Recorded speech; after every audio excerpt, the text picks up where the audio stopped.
Petitions, if you think that the longer the prayer is, the more chance you'll get heard. But if there's certain things that you want to ask for each night, that's okay. If it's just your heart to always, first I'm going to pray for mommy and for dad, that's okay. But you can say that real quick, God was mommy, dad. You don't have to say, and Lord, when you're walking by 52nd Street, look in on the mom.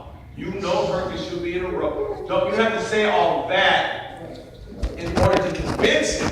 If that's how it comes out of you, because you just are very flowery, that's okay. But if you think, well, the longer I say it, the more chance that God will actually get to my mama's house, he's already there. So all you have to do is say, bless mom. So he's talking about your motives. He's always talking about our motives. God, Jesus is always looking at, why are you doing it? Because two people can do the exact same thing. Right, and he's looking at, why did you do that? When you prayed, you were being sincere. When this person prayed, they were not being sincere. So I didn't answer that prayer. Even though they look the same from the outside, I'm looking at your heart. So if your motive is, the longer I pray, I'll really convince God, he says, don't worry about that. Let that go. Let that go. But if you're trying to teach a child consistency, then that's a good way to start off. But after they say the Lord's Prayer, then say, now talk to them from your heart. Ask God for what you do. Yes, ma'am. He said, "Go ahead and ask my prayer yet." I said, "What is that for this year?" Ask him for this, and ask him that. I asked him that he says to my mama, and he ain't did nothing yet. I said, first of all, you need to understand, God's time is not your time. He's going to do it in order. And I said, when he does it, he's always right. I said, it's not important in this case. So you have to talk to him when you do talk to him, because you have to talk to him from your heart. You can't talk to him from your mind, from your mouth. But that's not pleasing to him. And so he said, oh, okay. And so I said, well, you talk to him just like you talk to me, and you telling me about what kind of day you had at school, and what child was messing with you, and whatever. I said, that's what you talk to. Right. You know, I said, when you talk to him. He said, oh. Well, and that's good. Yeah, well, who would know that? Because if you go to church too much, you think, well, I have to have an organ playing in the background, and a choir going, It makes you think it has to be that fancy, and it doesn't. But he does give us kind of a skeleton, a model, kind of how we should do it. So, let's go to verse 8. It says, therefore, do not be like this, for your Father knows the things you have need before you ask. So before he already knows. So again, we're not informing God of the problem. He knows what you have need of. So he doesn't say, don't pray. He's saying your motivation, we're not informing God of what's going on. So he already knows what you have need. So that you don't have to pray for a long time and tell him a whole bunch of stuff. Because you know she's in room 347. And the nurse standing outside the door, she's wearing blue. You don't have to say, he's like, I'm there. I was there. I knew it was going to happen before you knew. So what is it that you want? So he knows he already knows what you have need of. So in this manner, he didn't say with these exact words. Say in this manner. This is kind of the format when you're praying. So go ahead, verse 9. In this manner. In this manner, therefore, pray. Our Father in heaven, hallowed be your name. So first you recognize that he's a father. He just has to be in heaven. So it's like you were teaching your grandchildren. You can just talk normal like you talk to me. I'm your mama. You tell me what you first address him as Father. Understand that he's just your Father who's simply in heaven. And that he's holy. And so you're not coming to him lightly, but you're going reverently, like you would if you're walking into the big boss to ask for something. You go, hey, what's up, big boss? Well, maybe you do. But no. You know what I'm saying? There's a reverence that you have. There's a respect. That's what I'm saying. A respect that you're giving God. I'll go on. Hallelujah. In verse 10. Your kingdom come, your will be done on earth as it is in heaven. So you're saying your will be done. Yes, Father, I want your will. So now he's very specific. I want your will in my life. Jesus said, Lord, if it be possible, take this cup, but nevertheless, not my will, your will. So I want your will. Lord, you know I don't have a car, or you know that I don't have that, but whatever your will is, that's what I want. Your will be done on earth as it is in heaven. So we want to establish your kingdom down here. And then the last part of the petition, the last part of the asking is next. So whatever my daily bread is, Lord, you know what I need today. I don't know what I need today because today hasn't even happened yet. So we're supposed to pray in the morning. So we pray tonight about tomorrow. Give me tomorrow what I need, but I don't know what I'm going to need. I may need $1,000 because my car's about to break down. Then that's my daily bread. I may need, a ride to work because my car's going to break down. So give me what I need to tomorrow. Help me not to worry about 2 days from now. And he goes on about worry later on. How we should just worry about today. Lord, what do I need today? Whatever my daily bread is for today, you know what that is. My rent is due today. Whatever it is, I want you to give me what I need today. So I want it done in your will, in your timing. I say this a lot. God's will. So first of all, it has to be God's will. Sometimes we're praying and it's our will. That's going to mess us up. God's will has to be done in God's way. So you can know what God's will is, but you're doing it your way. And Abraham got in trouble with that, right? With Ishmael and Isaac. He knew that it was God's will for him to have a baby with it. He said, well, this is how God's going to do it. So God's will, done in God's way, and in God's timing, and that's the other thing, is God's timing. Because God came to David and anointed him king when he was 13. It was 17 years later before he actually became king. And he had messed up. Had David gone into Saul's house and, well, I'm king now, that was not going to work out. So God has a timing for things. So you have to understand his timing, but you have to make sure it's his will. A lot of times it's our will. That's what messes it up. It looks like it's going to be good. It looks like, ooh, but that's still our will. It's not God's will. And it doesn't have to be something evil. It can be something really good, but that's still our will. Because we think we know how the church should be. If only this would happen. Well, that's our will. So we're saying your will, and if I think I know what your will is, your way, if I think I know your way, your timing. So your will be done, and give me whatever it is that I need to tomorrow, and then you pray. The petition part is over. Because that's that's the time when you are asking. And it's hard to do that. Because we think if we're not specific, God's not going to hear us. But again, he already knows what you need. So Jesus starts off, he already knows what you need. God knows what you need. So this is all you need to worry about. He's saying, Lord, I trust you. That's the whole point about your will. I trust you. That not how I think it should be resolved, how I think it should be handled, but how you're going to handle it is the best. So what I'm asking for is tomorrow, give me what I need in order to make it through that day. Yes, So sir. when they were wondering, the wilderness is the manna just for that day, that's kind of an example. Exactly. And that's why I'm really harping on it. That's an excellent thing. He on purpose said, I'm just going to give you enough for today. But on the weekend, I'll give you 2 days worth.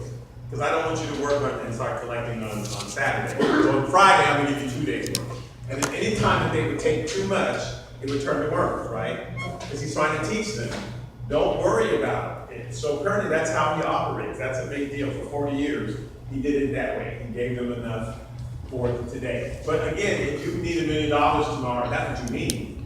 And God knows that's what you need. Then he'll give you $1 million tomorrow. So I'm not saying it's only going to be $5. He's not rationing stuff out. But he's going to give you that day what you need.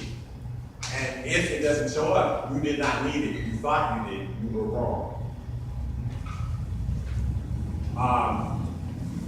So give us their day bread. Now, so once you've thanked him for his will being done, for him providing you for what you need that day, then here's what might hinder. This is what might hinder you from getting what it is. So that's what goes to verses 12 and 13. And forgive us our debt, as we forgive our debtors. So forgive me whatever it is that I've done that might have been hindering me from getting what I need, for hindering me, from hearing your voice correctly, knowing what it is I need, from following you, just the same way I'm gonna forgive those people in my life that attack me in some way. So, just however I treat, do unto others as you have to do unto you. I don't think that's the Bible verse. Is it the Bible verse? This is one of those that you have to go to me. Yes, it's there in some form. I think that's exactly what it is. I just think that's a thing that, I think that's the golden rule that we just made up. It sounds good. But Well, it's kind of good. rules in some other religions, but I think he said something very similar. I find it. Yeah, but I don't think it's in those words, but that's a good principle. But he's basically, God is basically saying, I'm going to treat you the way you treat others. Stop cutting up. You're always cutting up. He's basically saying, I'm going to treat you, here you go. I'm going to treat you the way you treat others. So if you're loving to other people, you're going to reap what you sow. Whatever you sow, whatever a man sows, that's what you're going to reap. So if everybody's constantly yelling at you, you must have done a lot of yelling. I'm not saying one person comes up and goes off with you, but if that's genuine what's going on in your life, that's obviously what you planted. If people are kind to you and generous to you, you must have planted that a lot. You were generous and kind to other people. What you're putting out is what comes back to you. God said, do not be deceived. God's not mocked. You're not getting away with nothing. Whatever you're putting out, whatever man sows, that's what he's going to reap. I think love your neighbor yourself is similar meaning. Right, but we didn't, yeah. So there's no verse that says, do unto others as you have to do unto you. That's what I said. But that's a general, just way that God has put it out there. Basically, he's going to do unto us the way that we treat other people. So if we forgive people, we get forgiveness. If we don't forgive, God says, well, okay, then I'm going to let consequences come on you. If we decide to mete out consequences to people for what they've done, then God's going to mete out consequences to us.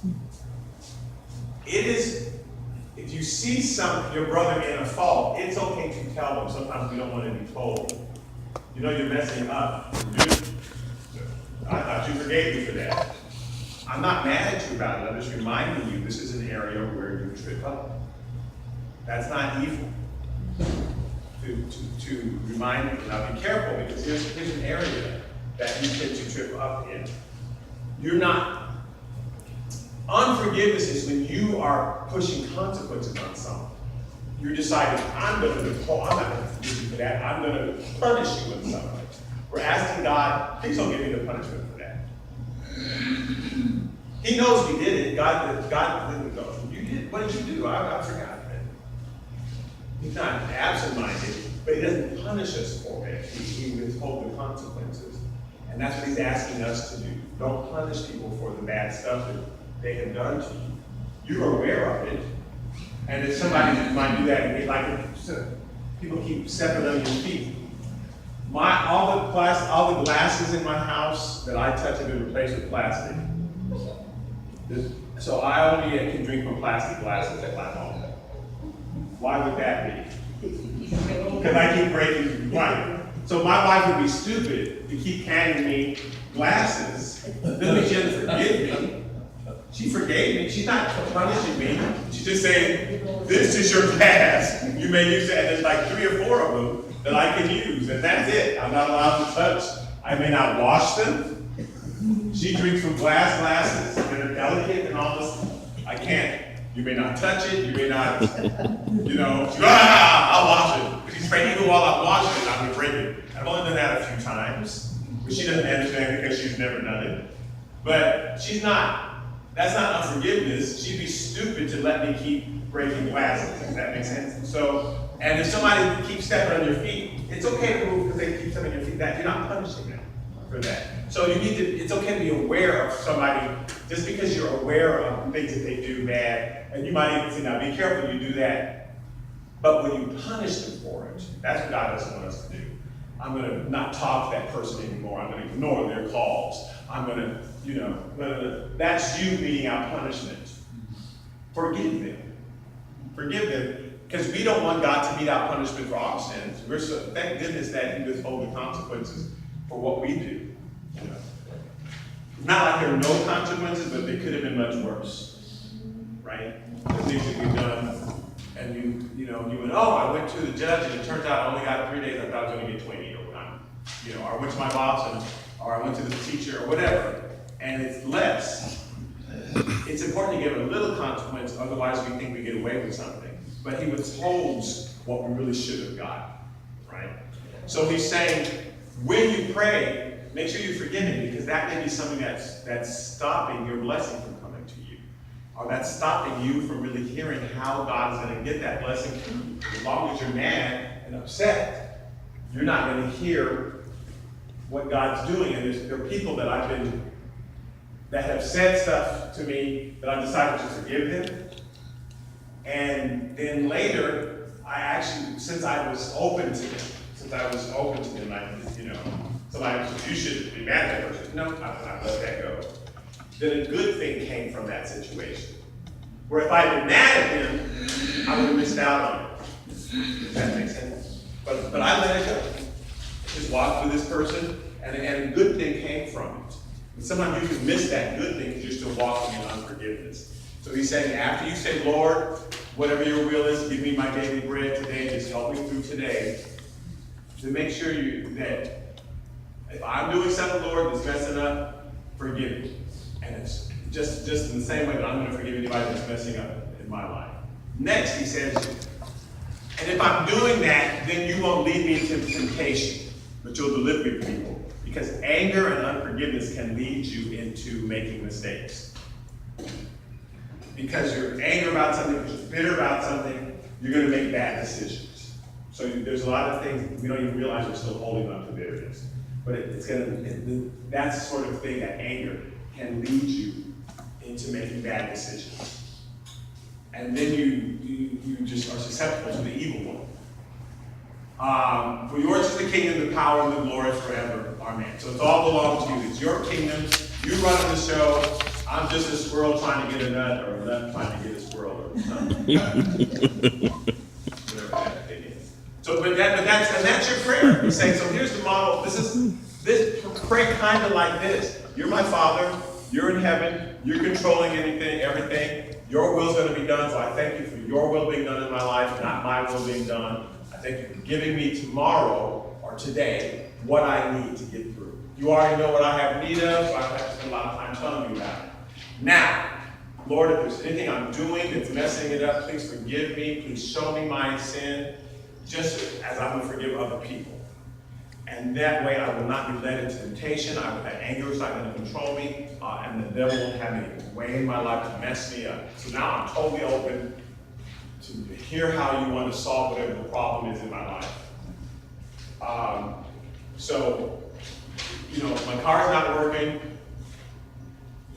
but I'm not going to be mad about it. I know you're going to figure a way out. And sure enough, God says, oh, call this person, or check this out, because you're open now. You can hear what it is that God is telling you to do to get to that situation. Now, we're going to go on from that. Verse 14, someone else read. 14? Yes. For if you forgive me their trespasses, your heavenly Father will also forgive you. Go on.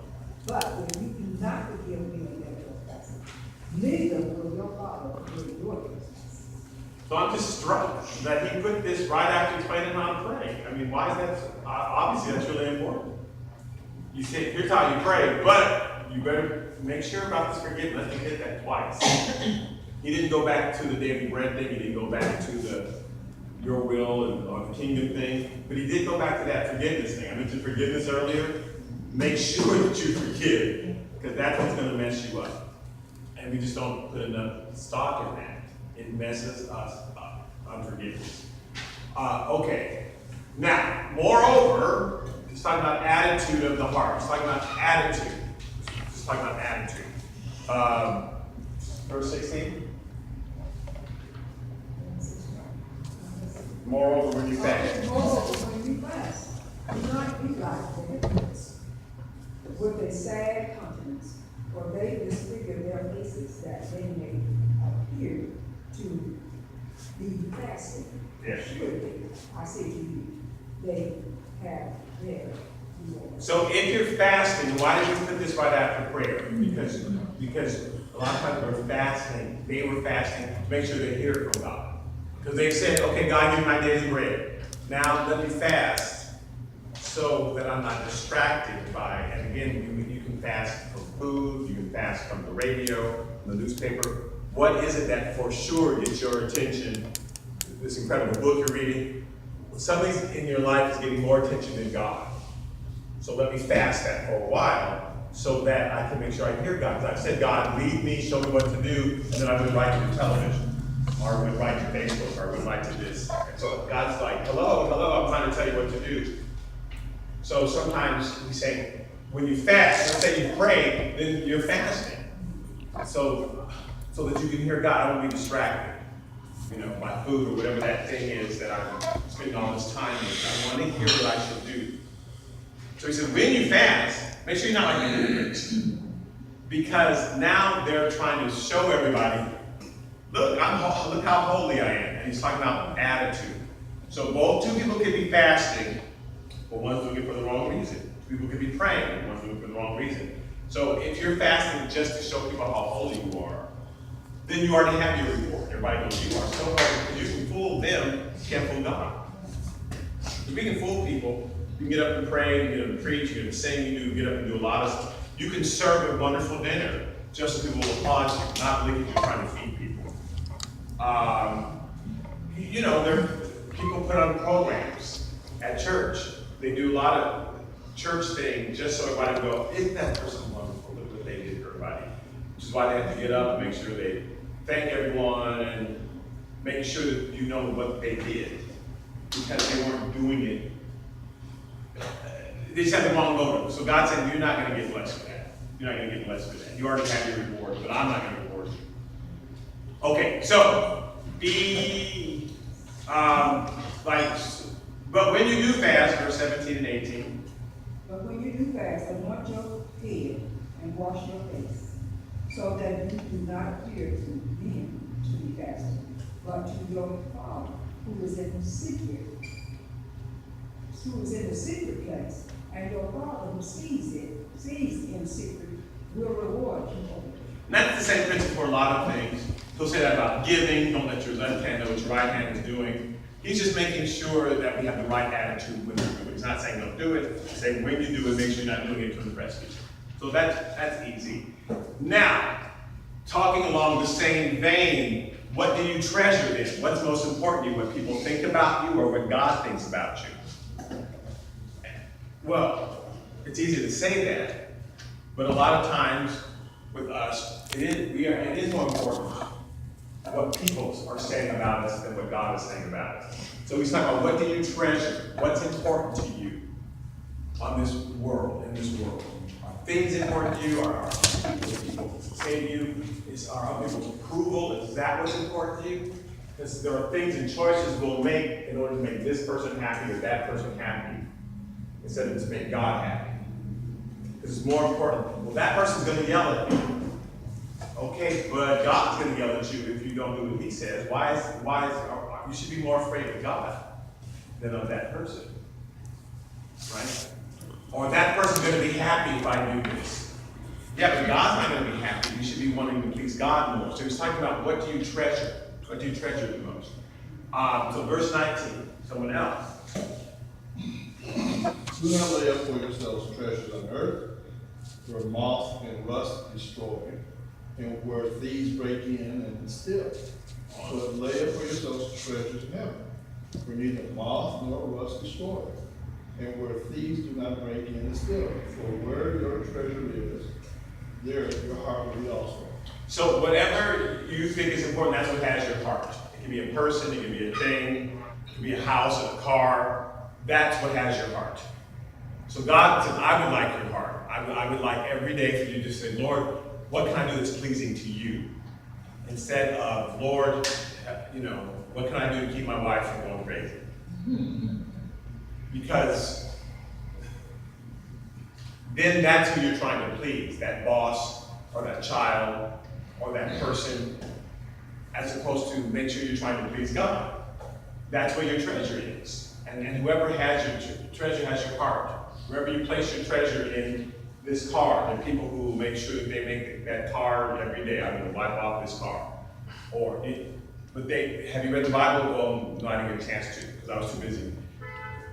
Whatever you treasure, that has your heart. So he would like to have our hearts. He would like to have our hearts. So don't put your treasure in things on earth. Don't make that the most important thing. Make your treasure in heaven. For wherever you treasure, that's where your heart is also. So he explains how to do that in verse 22. This is kind of where we were leaving off last week. The lamp of the body. The lamp of the body is the eye. If therefore your eye is good, your whole body will be full of light. The lamp of the body. So now the lamps are the most important things that they had. And who's been camping? Just me? You haven't been camping? Yes. Oh, sure, Richard.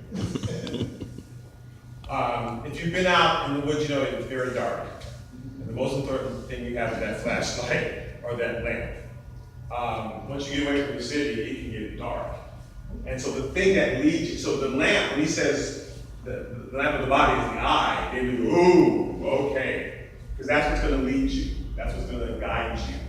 So the lamp of the body is your eye. Whatever you're looking at, that's what's leading your body. That's what's going to, if you're looking to God all the time for instruction, the rest of you will follow. If you're looking to that person, if you're looking for Oprah, if you're looking to whatever you're looking at, that's what's leading you.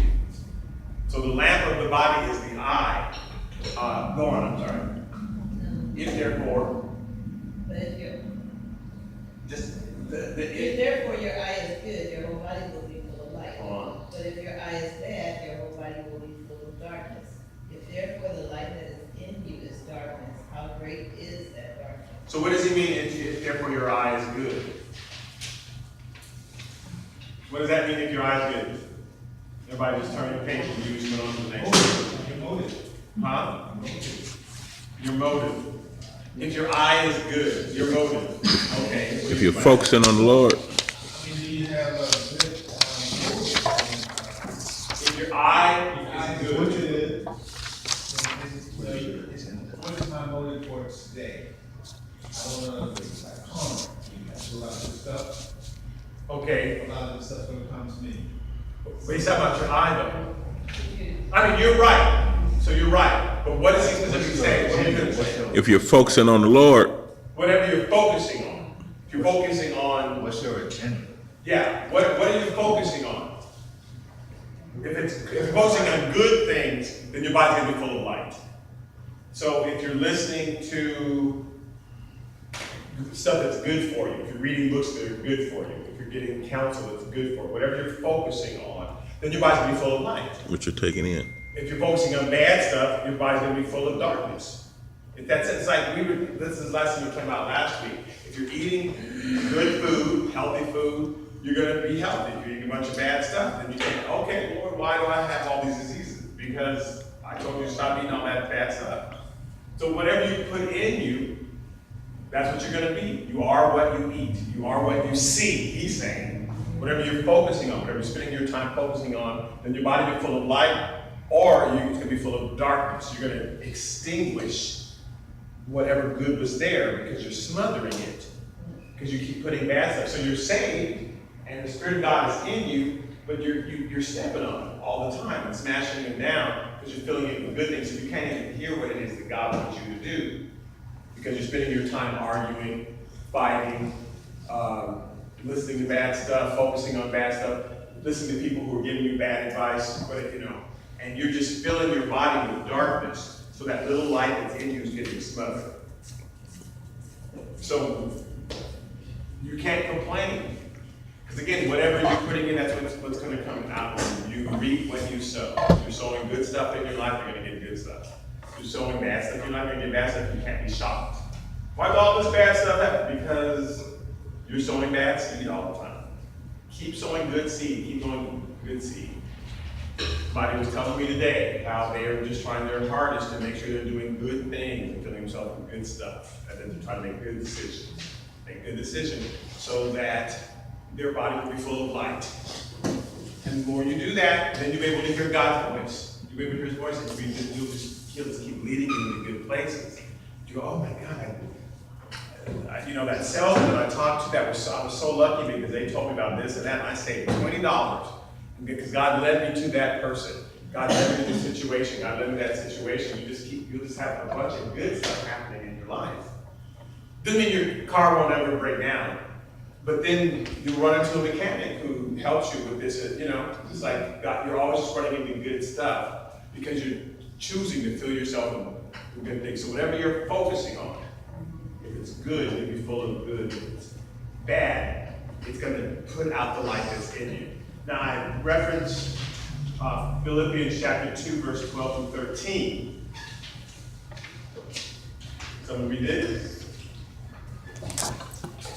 Therefore, my beloved, as you have always obeyed, not as in my presence only, but now much more in my absence. So you've always been obedient. Of course, when I'm there, you're obedient, but even when I'm not there, you're obedient. So just be obedient in the same way. Go on. Work out your own salvation with fear and trembling, for it is God who works in you both to will and to do good, and to do for his good pleasure. So work out your own salvation with fear and trembling. This is a strange scripture. It sounds like he's saying, work out your salvation. Literally, it means from the inside out. Work it from the inside out. Because you know how we're talking about, you put so much darkness in you that you're just kind of squishing that light. He's saying, bring that salvation out of you. Work it, bring it to the outside. You've been saved, but you filled yourself with so much bad stuff that it's hard to tell you're saved. So you need to do stuff so your salvation will be manifest on the outside. So work it out with fear and trembling, like please, Lord, help me, you know, to be a better person. I know I got saved, and I know the Spirit of God is in me, but I need to help it so that it shows on the outside, right? I'm saved, but I want people to know I'm saved. I want to act like I'm saved. So I want to work it out working from the inside out. That's what that means, working from the inside out. With fear and trembling. Then what does it say after that? 24. Yeah, can you read that? Verse 13. No one can serve two masters. Wait. No. Verse 13 of Philippians. So the verse right above that. For it is God. For it is God who works in you both to will to do for his good pleasure. So there's two things it's God in you, who's working in you both to will and to do his good pleasure. He gives you the desire and the ability to do his work. God's in you, he's working in you, but you gotta work it from the inside out so that it shows on the outside both to want to do what God wants and then actually to do it. So you gotta have both. That's like a self-inventory. Well, he wants you to, examine yourself and say, how can I be a better person? What things can I do? Because I know I'm saved, but I want to act like it. I don't want to keep being in situations where I'm flying off the handle or making bad choices. What can I do so that I'm making good choices? Because I want to have the desire to do what God wants, and I want to have the ability to do it. And you need both. Because when you get in those situations, when somebody steps on your foot and you want to tell them off, or somebody takes your parking space, or cuts in front of you when you're at the Taco Bell, and like they saw me sitting there, like I was sitting there for 5 minutes, and the guy just pulled right in into the drive-thru. And I wanted to say something. Like, you saw me here. You looked right at me. You saw that I was waiting. I'm like shocked. He smiled away. That's so odd to me. So, your immediate desire is to tell the person off, but I don't want to have that desire. I want to have whatever desire is that God wants. So, how can I work out my salvation so I don't go off? So that I don't say and honk and get out of my car over a taco. Because I've seen people do that. Right, and get shot. But you've seen people like over a parking space, over a thing. They will get out their car and just think, It's a funny feeling when you get that stuff. No. What, say that, what do you It's mean? a funny feeling when you get that. Get what? When you get that taco. What do you mean? Get the taco, then you're not satisfied, you feel bad about yourself. You mean after you yelled at the person? Yeah. Why did you say that part of it too? Say the whole thing, because that's a good thought.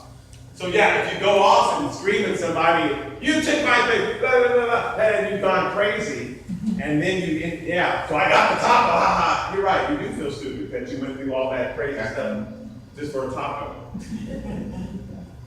So, yes, So working out your own salvation is showing that you're a new creature. working from the inside out. Inside out. As time goes by, now that you're saved, you don't have to continue that, keep messing up. You work it out, so it becomes a reality. Yes. Yes, so that you can, so both to will and to do. So there's two things. You gotta want to do, and then you need to have the ability to do what God wants. So he's saying if God's working in you to give you the desire to do the right thing, and he's working in you to give you the ability to do the right thing. He's working in you to give you both. So he's saying, be obedient to what I'm saying to you so that you can both want to do God's will and also have the ability to do his will. But that comes from focusing on the right things. You gotta do that first. If your eye is looking at good stuff, you'll be full of light. If you're focusing on bad things, you're gonna be full of darkness. And then of course, you're not gonna be able to work that salvation out. So you have to make good choices. Make sure you're looking at good things. Okay, so he says in verse 24, this is what you're about to read, Antonio, so you can read it now. You cannot serve God and riches. No. So read, Yeah. so read the next, now read verse 24. You cannot serve God and riches. So now read verse 24. No one can serve two masters, for either he will hate the one and love the other, or else he will be loyal to the one and despise the other. You cannot serve God and mammon. So Jesus has not changed the subject from prayer. This is all still talking about prayer. If you're always seeking things and approval and pleasing this person or then that's who you're serving. Because he just earlier said wherever your heart is where your treasure is. I know, but when you get those things and you try to do that, those things don't work out. Okay, I was gonna say that. You're good. You're saying exactly the right stuff, but you're not even letting me say it. That was my next sentence. So, but we say that, but you're talking about things. You're talking about things. No, I'm talking about periods. It's just like, never mind. Why just she just put out her pictures, that's not thinking about you. I didn't say that. That wasn't a But reflection. why don't you stop in the middle of your sentence? I'm saying, like me, for instance, I had a few things going on today, Right. and my wife wanted me to do this and that and the other Right. for my girls. But I was focused on getting my car worked on. Right. She wanted me to set up the bedroom Okay. for the girls, because they've been doing their job. Right. But I'm being selfish. I'm like, I want to get the car worked on. I need the car worked on so I can go run my errands. So your heart's telling you one thing, but your mind's telling you something else. Yeah. So that's hard to tell. Which should I do? Because I need my car to work, but I also don't want my wife to be upset. Which should I do? Now God's saying, serve me, and I'll tell you which thing to do. So you have to decide, okay, Lord, I'm gonna let it go. I'm gonna praise you, worship you, and then you're gonna tell me the right thing to do. I'm not gonna worry about my car, and also I'm not gonna worry about my wife. I'm just gonna let them both go. I'm just gonna praise you for a little bit, worship you, because you're what's important. And then he gives you a peace, and you go, you know what? I know how to handle this. I'll do this and that, and then it all works out. So God, he's saying, but you can't serve both. You have to decide, I'm the one who can solve it all. I'm the one who can solve it. Me. So I'm not gonna serve man, I'm gonna serve God. But you can't do both. So it's, Lord, what do you want me to do? I don't care if it's gonna make my wife mad, or I don't care if it's gonna mean I can't make it work. I wanna know what you want. And that's the going back to give me this day my daily bread. Your will be done on earth. What do you want? And if I can do that first and get a peace, then I'll know what decision to make. Okay, therefore, verse 25. Oh, okay, oh. Therefore I say to you, do not worry about your life, what you will eat, or what you will drink, nor about your body, what you will put on. Is not life more than food, and the body more than clothing? So he's all talking about prayer. When you're praying, you're letting go. I'm not going to worry about what I'm going to eat. I'm not going to worry. I'm going to recognize you've got it. You're going to give me my daily bread. If I'm worried, then I'm not meditating on the word, I'm meditating on God, I'm meditating on the problem. You're always meditating on something. Meditation is not an option. It's a function of the brain, and you're going to meditate on something. So you can either meditate on God's goodness, or you can meditate on an argument you had yesterday, or you can meditate on the money that you need, but you're going to meditate on something. And when you get in the shower, is it that old conversation? Are you rehearsing in your head, well, I should have said this, I should have said that, and blah, blah, blah. Is that what you're rehearsing? Or if you're rehearsing, okay, Lord, I know you got it, I'm not going to worry about it. Your mind, you're going to give your mind to something. So if you catch yourself back in an old argument, if you catch yourself worrying about what this person did at work, or then you need to let that go. You have to let that go. That's worry. Worry means to chew on something over and over. That word, it's like you're finding an old piece of meat in your stomach and chewing on it again. So, yes, and so do we. If we find an old argument, we chew on it again. We find an old thing, and you don't change, you know how the Bible says you can't even change your height by worrying, so why spend time doing all that? What you're gonna do, your mind's gonna think about something. So you can think about the answer. You can either praise God for the victory, you can either just think about, okay, it's all gonna work out, it's gonna work out, or you can go over and over again about the bad stuff. So sometimes I'm with people who want to say, let me tell you all about this fight I had yesterday, or let me tell you, and I said, I don't want to hear about it. Not that I don't care, but I don't want you to keep going over and over that fight that you had. Let that go. Talk about the positive stuff. Because just going over and over that fight, then that's all you're thinking about. He says, don't worry. Don't rehearse bad news. Now, let's look at Philippians 4:6. Be anxious for nothing, but in everything by prayer and supplication, with thanksgiving, let your requests be made known to God. So don't be anxious for anything. Don't have stress or anxiety about anything. But in everything, by prayer and supplication, with thanksgiving. He says by prayer and supplication. Now, supplication means asking God for something. And oddly enough, he's separating prayer from supplication. But by prayer and supplication, by talking to God and asking to God, let your requests be made known to God with thanksgiving. With thanksgiving, let your request be made known to God. With thanksgiving. Whenever you're saying, Lord, I want my daily bread, you know that I need my car fixed, but I thank you for supplying my need, whatever I need tomorrow, I know you're going to do it.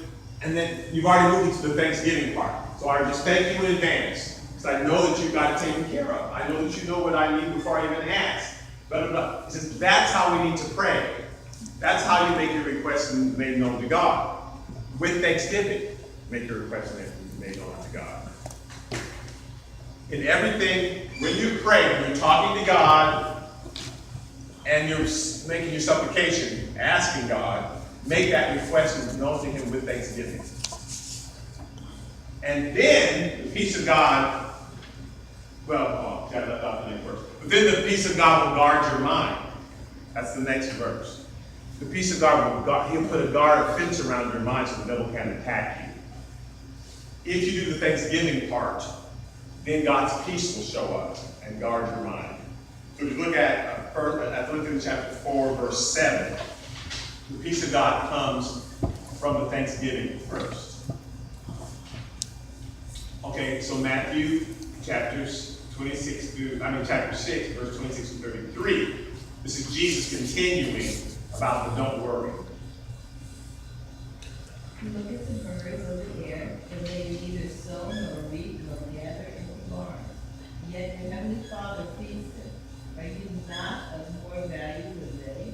Which of you by worrying can add one cubit to his stature? Oh, here's what he said. Yeah. He said that. So you can't change anything by worrying. But he said, so look at the bird. They're not sitting around, oh my God. God always makes man. God, a worm pops up for that bird just in time. So you don't see birds sitting around, ooh, what am I gonna do? Oh, Jesus, help me. They just do their thing. And then when they need the worm, it shows up. And that's how it is for us. He says, God, when you need it, it's going to be there. It's going to be there. But you will miss it if you don't learn to relax. You'll miss the worm that He's supplied for you. So, because you're too busy worrying, you can't hear God say, go talk to this person, because you're still rehearsing that fight you had yesterday. You're still worried about how am I going to do this? Okay, I'm trying to give you other instructions. And you'd be surprised where the answer will come from. But you think it's got to come from this way. Why won't He answer my call? I keep calling my boss. And God has a whole other thing for you. And a whole other way He's going to answer that prayer. If you're still focused on this, is you're too worried. He says, let go of the worry. Let go of the worry. Look at the birds. They're not going around. God always makes sure they're okay. Verse 28 is going. So why do you worry about clothing? Consider the lilies of the field, how they grow, they neither toil nor spin. And yet I say to you that even Solomon, all his glory was not arrayed like one of these. Okay. Now if God so clothes the grass of the field, which today is and tomorrow is thrown into the oven, will He not much more clothe you, O you of little faith? So you have no faith, you have very little faith. Because